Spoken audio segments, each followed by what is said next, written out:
Remember when a Japanese badge meant a guaranteed hit? Not anymore. These 7 bikes were supposed to be the next big thing, but now they're the last ones left on the lot.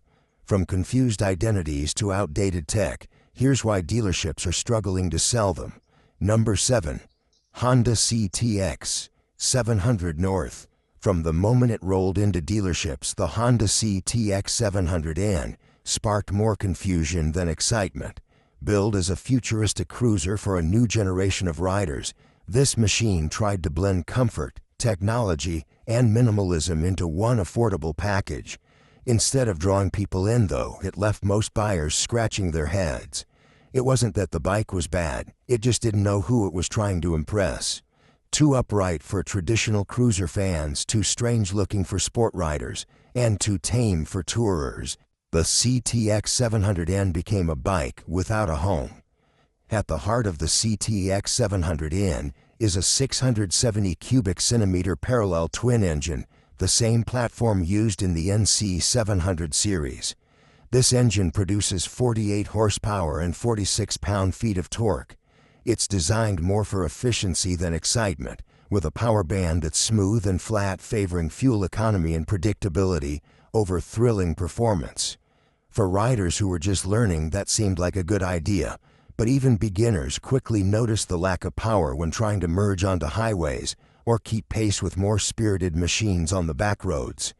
The CTX also features Honda's dual-clutch transmission, a fully automatic system with manual shift override, designed to remove the intimidation of clutch control. While the technology works flawlessly, it didn't appeal to cruiser riders who enjoy a more hands-on mechanical experience. And for many motorcyclists, gear shifting is part of the fun. Removing it stripped away a core part of what makes riding engaging. Even though the DCT system is advanced and intuitive, it just didn't connect with the kind of people Honda hoped to attract. The bike weighs in at 475 pounds and sits low with a 28.3-inch seat height, making it very approachable for smaller or newer riders. On city streets, it's manageable, nimble, and easy to ride. But that's also part of the problem. It feels more like a commuter scooter than a cruiser. With limited wind protection, soft suspension, and no luggage space in its base form, it lacks the versatility that many riders expect even from an entry-level cruiser. Those looking for weekend escapes or cross-state road trips were left wanting more. Visually, the CTX 700N is a polarizing machine. With its forward-leaning profile, unusual fairing, and underseat fuel tank, it doesn't look like any other cruiser on the road. Some riders appreciated its unique presence, but many found it too unconventional. It lacked the classic lines of a V-twin cruiser, the aggression of a street fighter, and the sleekness of a tourer. In trying to look futuristic, it came off more like a design prototype that accidentally made it to production. Priced at $7,699, the CTX 700N sat in the middle of a highly competitive segment. For the same money, buyers could choose from models with more performance, stronger brand identity, or a more traditional design. It just didn't stand out where it needed to. And when a bike doesn't generate passion, or at least curiosity, it tends to get overlooked. But if the CTX was too strange to understand, the next Yamaha cruiser failed for being too simple to love. And that's where we're headed next. Number 6. Yamaha V-Star 950. Simplicity can be a good thing, but when it comes to motorcycles in a crowded cruiser market, being too simple can backfire. That's exactly what happened with the Yamaha V-Star 950. Introduced as an easy-to-ride, low-maintenance V-twin cruiser, it had all the ingredients to be a staple in Yamaha's lineup. And yet, despite its reliability and classic styling, it never earned the fan base it needed. Today, it sits in the shadow of more charismatic rivals, quietly collecting dust in dealership corners across America. Underneath its long, low frame is a reliable air-cooled V-twin engine with a displacement of 942 cubic centimeters. It produces 54 horsepower and 58 pound-feet of torque. That might sound fine for light cruising, but when compared to similar displacement bikes from Harley, Davidson, or Indian, the V-Star 950 comes off as sluggish. It lacks the aggressive, low-end torque cruiser riders crave. Roll on the throttle, and instead of a satisfying surge, you get a slow, predictable pull that feels more like a mid-sized commuter than a highway cruiser. The V-Star 950 weighs in at 613 pounds and offers a seat height of 26.6 inches, perfect for shorter riders or those new to cruisers. Comfort is definitely one of its strong points. The ergonomics are relaxed, the seat is wide and supportive, and the handling is surprisingly easy at low speeds. But as the road stretches out, that comfort fades. The suspension is basic, the ride can be harsh on rough pavement, and there's little wind protection. For anyone hoping to cover serious miles, it quickly becomes clear this is more of a bar hopper than a tourer. Styling-wise, Yamaha played it very safe. The V-Star 950 looks like what you'd expect from a textbook cruiser. Teardrop tank, wide bars, low stance, and plenty of chrome. But in a segment where style is everything, playing it safe doesn't always pay off. It lacks the boldness of Harley's designs or the distinct silhouette of an Indian Scout. Riders who want their bike to stand out often find the V-Star 950 too plain, too generic, and lacking personality. It fades into the background. Another issue is performance for the price. With a starting cost of $8,899, it lands close to used models from premium brands that offer more power, more customization options, and deeper aftermarket support. Riders browsing this price bracket often find themselves gravitating toward the Harley-Davidson Iron 883 or the Scout 60, both of which have stronger resale value, a louder exhaust note, and far more visual flair. The V-Star 950 also suffers from limited customization potential. While there are aftermarket parts available, they are not nearly as abundant or diverse as those for Harley-Davidson models. For riders who love to tweak, tune, and personalize, this bike offers only a shallow pool of options. And without a thriving owner community or custom culture behind it, the V-Star just doesn't invite long-term enthusiasm. In the end, the V-Star 950 became the forgotten middleweight, a dependable ride that's just too quiet to shout over its competition. But if the Yamaha was too tame to get noticed, the next bike is the exact opposite. An awkward blend of performance and cafe styling that left riders completely unsure of what it was trying to be. We dug through forums, dealer stock lists, and resale reports to build this list. So if you appreciate the deep dives, hit subscribe. We've got more coming. Number 5. Suzuki SV650X. It had the right engine, the right chassis, and the right reputation. But somehow the Suzuki SV650X still ended up as one of the most overlooked motorcycles in American showrooms. This bike was supposed to be a bold, cafe-styled alternative to the legendary SV650. Instead, it became an identity crisis on two wheels, a machine that confused riders more than it impressed them. At the heart of the SV650X is Suzuki's tried-and-true 645 cubic centimeter V-twin engine. This power plant produces 75 horsepower and 47 pound-feet of torque. It is smooth, responsive, and known for its linear power delivery. In fact, it's the same engine that helped make the original SV650 a cult favorite among beginner and intermediate riders alike. But while the engine is still solid, everything built around it in the X version seemed to miss the mark.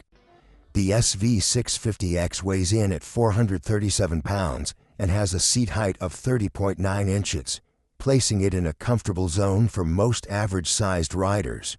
On the road, it handles well thanks to its tubular steel trellis frame and predictable suspension. But that's where the good news ends, because it's the styling and the positioning of this model that turned off buyers in droves. Suzuki attempted to give the X a cafe racer look, with clip-on handlebars, a tiny fairing, and a brown tuck-and-roll seat.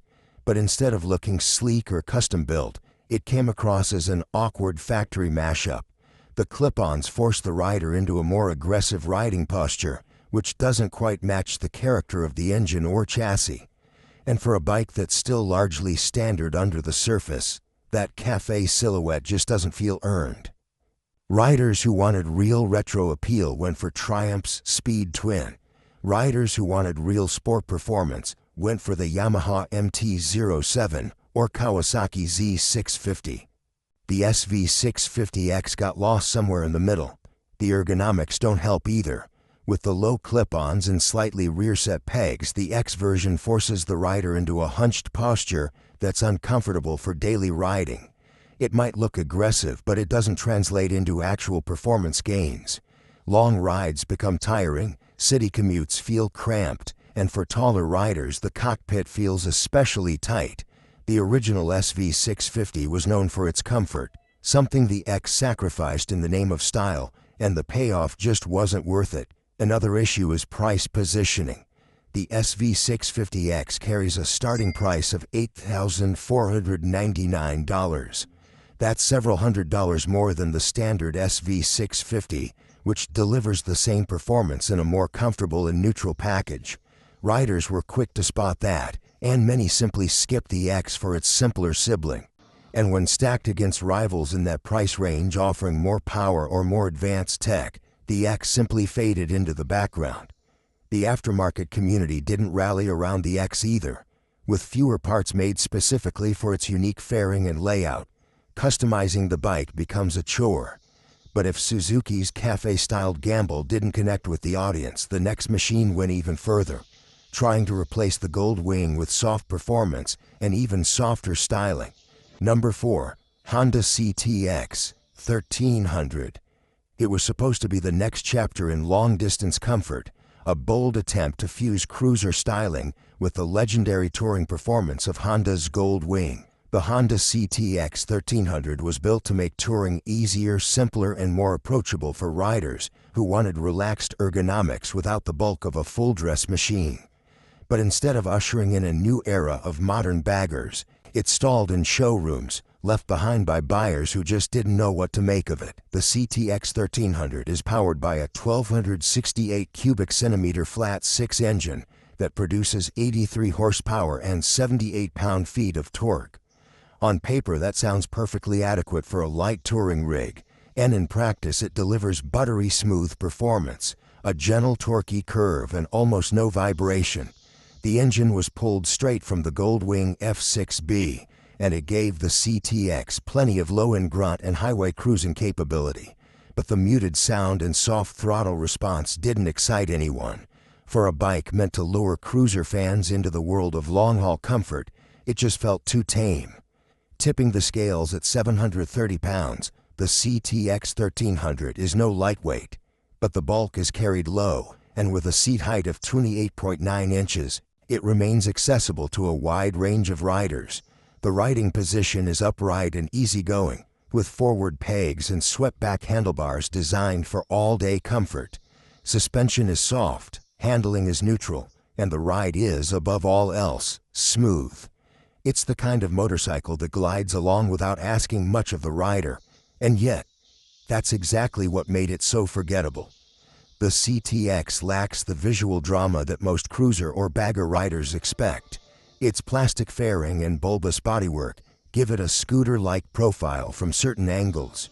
It's aerodynamic, sure, but not in a way that appeals to Harley Davidson or Indian buyers. It doesn't have the stance, the chrome, or the authoritative presence that riders in this category crave.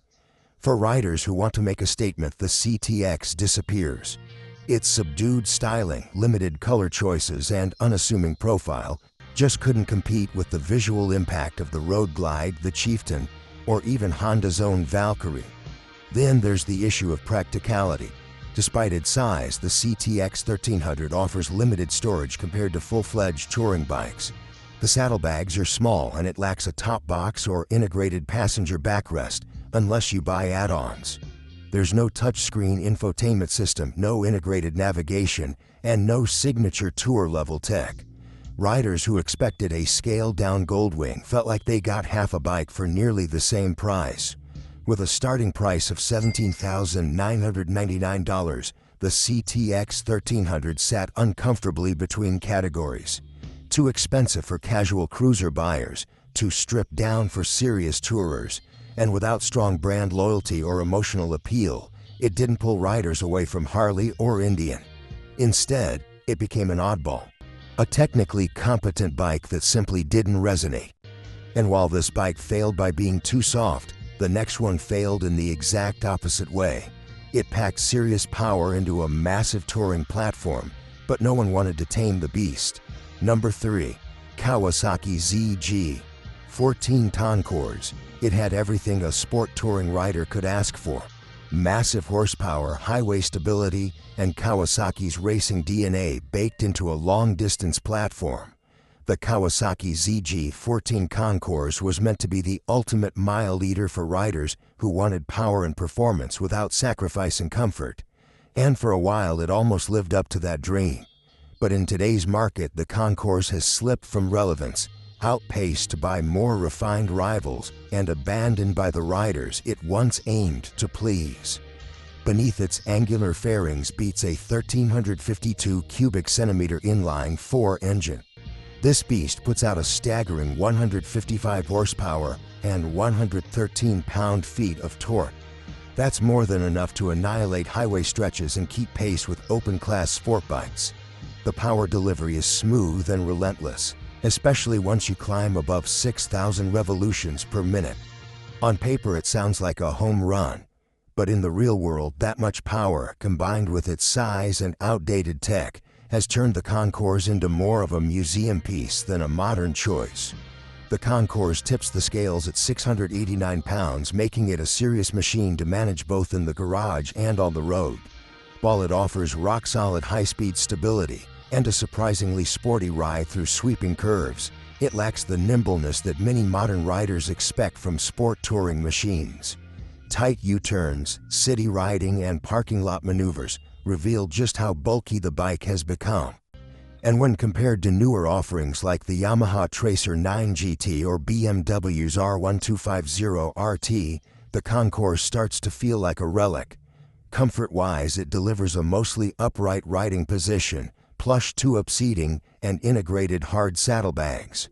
It also comes equipped with shaft drive, adjustable suspension, and a large fuel tank that makes it ideal for long hauls. But that's where the advantages start to fade. The Concours lacks modern rider aids like cornering ABS, electronic suspension, or traction control that adapts in real time. Its analog dash, clunky button layout, and basic electronics package feel a generation behind. Even the windscreen, while electrically adjustable, doesn't offer the level of customization found on rival models. With a starting price of $16,599 in its final model year, the Concours looked like a bargain on the surface. But buyers quickly realized they were getting older tech at a premium cost, and with Kawasaki quietly discontinuing the model in the United States, support has started to thin out. Riders looking for dealer service, parts, and long-term ownership support are finding fewer options every year. That's enough to make even loyal Kawasaki fans think twice. Another major strike against the Concours is its visual design. While sharp and aggressive when it debuted, its look has barely changed since the late 2000s. In a world of LED lighting, sleek fairings, and futuristic instrument clusters, the Concours looks stuck in time. Riders want a bike that reflects modern performance, not one that reminds them of sport touring in the early 2000s. But while this Kawasaki grew old and heavy, the next bike on our list failed for a very different reason. It tried to be retro, modern, and performance-ready all at once, and ended up pleasing no one. Number 2. Yamaha FZ8. There are motorcycles that land in the sweet spot between practicality and performance, and then there are bikes like the Yamaha FZ8. Released as the middle child between the FZ6 and the FZ1, the FZ8 was supposed to be a well-balanced, affordable naked bike for riders who wanted more punch than a 600, but weren't ready for a leader-class machine. Instead, it became one of Yamaha's most forgettable models, an underwhelming performer that faded from dealerships and rider memory almost as quickly as it arrived. At its core is a 779 cubic centimeter inline-4 engine, producing a respectable 104 horsepower and 61 pound-feet of torque. On paper, those numbers suggest a bike that should be exciting to ride. And to be fair, the FZ8 does pull hard once you get it into the mid-range, but it takes time to wake up. Below 5,000 revolutions per minute, the engine feels sleepy, almost like it's holding something back. And in a world where riders are demanding instant throttle response and lively character, the FZ8 feels a bit too reserved for its own good. The bike weighs in at 467 pounds and offers a seat height of 32 inches, fairly neutral for the class. Handling is predictable and solid but not especially sharp. Compared to rivals like the Kawasaki Z900 or the Triumph Street Triple, the FZ8 feels heavier in corners and less responsive to quick rider input. It's stable, yes, but not playful. For a naked sport bike, that's a problem. Visually, the FZ8 wasn't bold enough to stand out. Its design borrowed heavily from the FZ line, with a compact headlight, minimal bodywork, and a blacked-out engine. But it lacked flair. There was nothing about the FZ8 that made people turn their heads or get excited. It looked like a placeholder bike, something to tide Yamaha over until the next big release. And unfortunately, that's exactly how it was treated. The bigger issue was how it fit, or didn't fit, into Yamaha's lineup.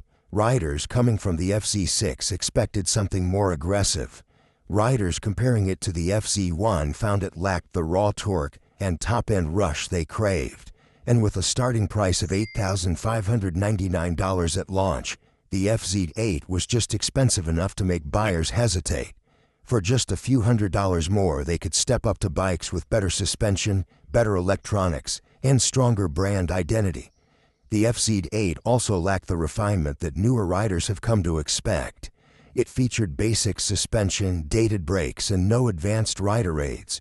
No traction control, no ride modes, no ABS unless you opted for a higher spec version. In a post-2010 world, that simply wasn't enough. Riders were already gravitating toward more tech-packed machines that offered safety and customization alongside performance. The FZ8 felt like it was built for yesterday's rider and tomorrow's market. And while this Yamaha underperformed by being forgettable, the next bike went all in on shock factor, so futuristic and wild that most riders didn't even know what to do with it. Number 1. Honda NM4. Some motorcycles are built to blend in, others are built to stand out. And then there's the Honda NM4, a machine that didn't just break the mold, it took a sledgehammer to it. Styled like something out of a science fiction movie, the NM4 was Honda's most radical attempt at redefining what a cruiser could be. But instead of becoming a cult favorite or a modern classic, it confused the market, alienated buyers, and ended up as one of the most unsellable motorcycles in American showrooms. At the heart of the NM4 is a 670 cubic centimeter parallel twin engine, the same engine used in Honda's NC 700 series. It produces 47 horsepower and 44 pound-feet of torque. Decent numbers for a commuter bike, but completely underwhelming for a motorcycle that looks like it should shoot laser beams and outrun jet fighters. The engine was tuned for low-end torque and fuel efficiency, not speed or excitement. And when paired with the dual-clutch automatic transmission, it became clear that this bike was designed more for comfort and convenience than performance or adrenaline. Weighing in at 561 pounds with a seat height of 25.6 inches, the NM4 was physically low and heavy. It was surprisingly manageable at low speeds thanks to its long wheelbase and low center of gravity, but that's where the positives ended. The handling was sluggish, corner and clearance was minimal, and the forward foot controls combined with an extreme riding position made it feel more like a motorized lounge chair than a motorcycle. The seat was sculpted like a backrest recliner, and while it provided decent comfort, it also made the rider look and feel like they were sitting in a sci-fi armchair. Styling is where the NM4 drew the most attention and the most criticism. With its blacked-out bodywork, sharp angular lines, and massive front fairing, it looked more like a concept vehicle than something you'd expect to see on a dealership floor. It didn't resemble a cruiser, a sport bike, or a tourer. It was its own category. And that was the problem. Riders didn't know what to compare it to, what gear to wear on it, or even where it belonged on the road. Some called it the Bat Cycle. Others said it looked like it belonged in a Tron sequel. But very few saw it and thought, I want to ride that. With a starting price of $10,999, the NM4 wasn't cheap either. That price tag placed it up against tried-and-true models from Harley, Davidson, Indian, and even other Hondas with more practical features. Riders considering a cruiser at that price expected thunderous V-twin torque, customization options, and a traditional silhouette, not a strange plastic spaceship with minimal storage and commuter-level performance. The NM4 also lacked versatility. There was no real luggage space, no wind protection for touring, and no performance advantage for spirited riding. It was a bike you bought purely for its appearance, but only if you were willing to live with the strange ergonomics and low power. And that wraps our countdown of 7 Japanese motorcycles dealers just can't seem to move. Have you seen any of these bikes stuck at your local showroom? Let us know in the comments. And if you enjoyed this list, make sure to like and subscribe for more deep dives into the bikes you ride and the bikes you avoid.